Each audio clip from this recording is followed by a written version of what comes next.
Hey y'all, welcome back to my channel. I'm Sarah. I'm a movie blogger. I have a blog called Eating Film and a small business owner. I own an online store called Hey Red Shop. Today I wanted to talk about the movie Flatliners. Now, I know about Elliot Page's transition. In this movie, the character portrayed is Courtney.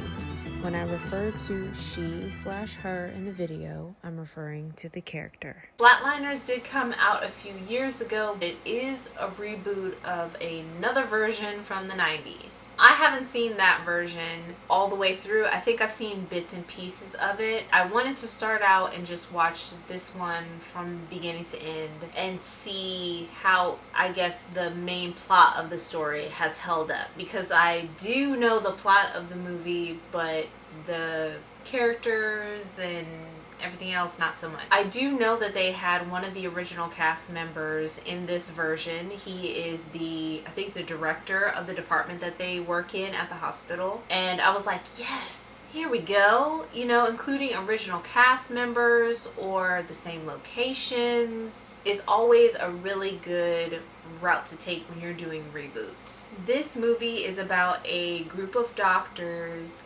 that are experimenting with the near-death experience. So the beginning of the movie starts with an accident. Two sisters are driving, and one of them, the older one who's driving, is on her phone, doesn't see a car in front of her, hits the car falls into a river, and her younger sister dies. Flash forward about a decade, and they are doctors in training. Through a few observations and what appears to be limited research, decides to simulate a near-death experience using chemicals and equipment from the hospital. They are convinced that there is something more to a near-death experience than just a release of chemicals. She does it.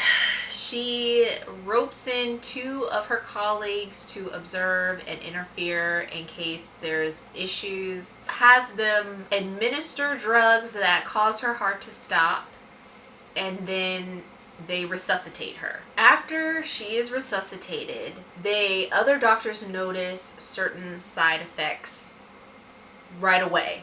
One being her ability to recall information, memories, talents and skills that she had when she was a kid. Small things like being able to play the piano, baking bread, and overall having a very and almost like euphoric experience. In addition to those abilities making her able to make connections faster and provide better treatments as a doctor, they each decide to undergo the same procedure with different results. The consistent one being that they're better at their jobs. Afterwards, the side effects begin to change a little bit and include hallucinations, and hear things and feel things, having the physical sensations from things that no one else can see but them. The first colleague who convinced them to undergo this procedure and to help with hers dies in an accident, they think, is when they start to take these side effects seriously. It's a pretty big cast of main characters. They're all at the same point in their education where they're all still trying to prove themselves, and they're very stressed, and they have a lot of responsibility that they're trying to live up to. Well, most of them. So after the procedure, they were able to record the effects of that experience on their brains chemically. At first, they believe that they're haunted, that these were ghosts that after this event have started to haunt them and terrorize them. And doing some more research, they found out that the near-death experience had caused changes to their brains to the point where things that they were able to push down and push away from their everyday lives were resurfacing and able to have an effect on them physically. And that is what caused the death of their colleague. That was deep. What was missing in the story, as you know, each of them are going through their own thing, their own epiphanies and the revelations for some of them that came from it, that there would be more character development. That is something that I felt was missing. For the first character, instead of calling a parent or calling a relative and reconciling with them, these things are caused by their own brains, their own belief systems, their own ideas, and their own thoughts are manifesting these things in reality. I wish that we had gotten a chance to know them. The cast is very large, so I understand that it's difficult for each character to get their own time and space, but I felt like that would have made the story much more impactful if we were able to get to know them outside of the hospital and outside of their interactions with each other. We have the overachiever, and we can tell just by her interactions and the things she, the things that she does and says, she's the overachiever. She has very high standards for herself. Her parents have money. We don't see her working nowhere except for the hospital.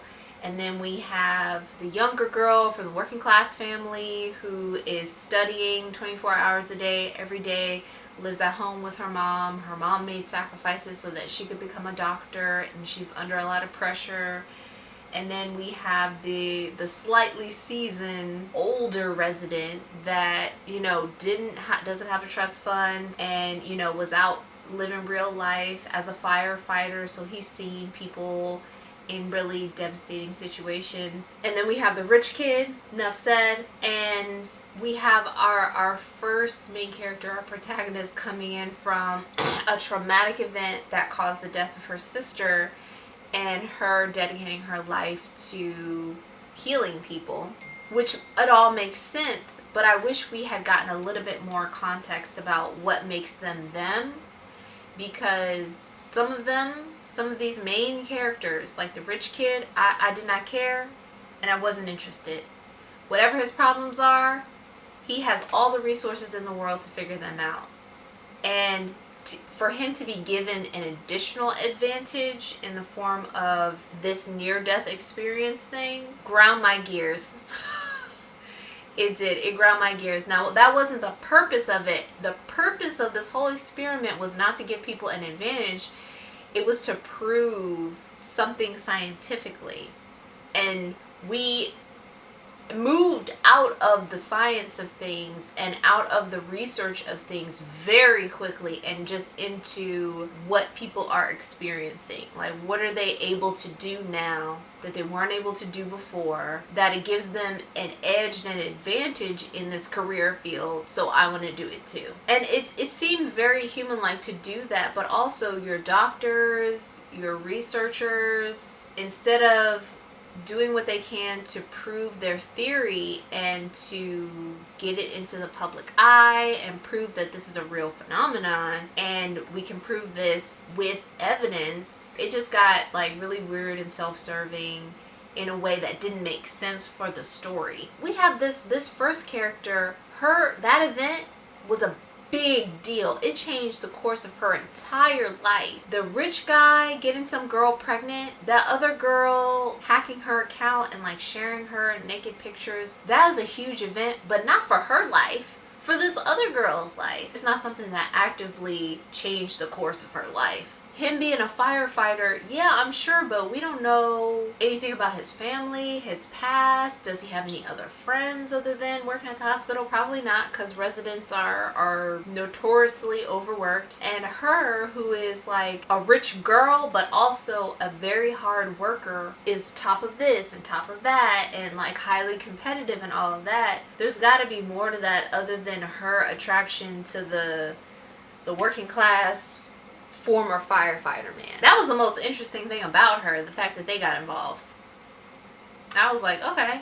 And finding out her secret was secrety. Not only that, but because it had another layer behind it. It was like, not only did she accidentally cause the death of a patient, because that was like, ooh, that's bad. But then she also concealed it. That was the second one. That was a secret on a secret. And the only thing that happened is she was put on probation. She went so far as to conceal what she had done in his medical record. And the worst thing that happened was that she was put on probation. I was like, for our main character to come up with this whole simulating a death experience, this is an extreme experiment. And it could be because everybody is sleep deprived and social life deprived and like sort of living in a bubble because this is all they do. There are parts of reality that are just excluded just to keep the story like self-contained. It was very entertaining. It was kind of interesting to see how the story developed. Outside of finding out how the near-death experience would affect each one and what new abilities that they had, the most interesting thing about them were their secrets. And their secrets weren't very secrety, if you know what I mean. In general, have a lack of accountability. Like, none of them wanted to take responsibility for their actions. These new abilities that they have come with a price. And it seemed like after each of them reconciled these events in their life, there were no other side effects. And this is the human brain that we're talking about. If their brains have been altered by this experience to the point where they can manifest hallucinations that can cause them physical harm, and after reconciling this one event, that was all it took, and suddenly they're scot-free. Didn't quite believe that. The secrets weren't very, to me, were not strong enough for the type of changes that we're talking about. You got to dig deep, and maybe there was nothing else deeper there, but that would have made a much more interesting story if there was. It was entertaining, it was interesting, not too heavy, you know, if you're just like, I want to watch something that's a little different, has a different story to it, I'd give it a 3 out of 5. The way the story ended, I would have to say that's very true to her character. She is an overachieving character, so the fact that she would not let it go and would not reconcile it until the 9th hour, and needed somebody else to help her reconcile this, was very true to her character. So basically all of them created their own problems. There's nothing to learn, there's nothing to be gained. It's just, so basically it will stop when they stop. And that's not enough to move a story forward. So I was a little disappointed. I thought we would get a little deep with it. I would give it a 3 out of 5, you know. Would I recommend it? No, I wouldn't recommend it, but it is entertaining and it was something a little different. So thank you all for joining me here today. I so appreciate it. If you all are interested, please check out my Patreon, and I'll see you guys next time.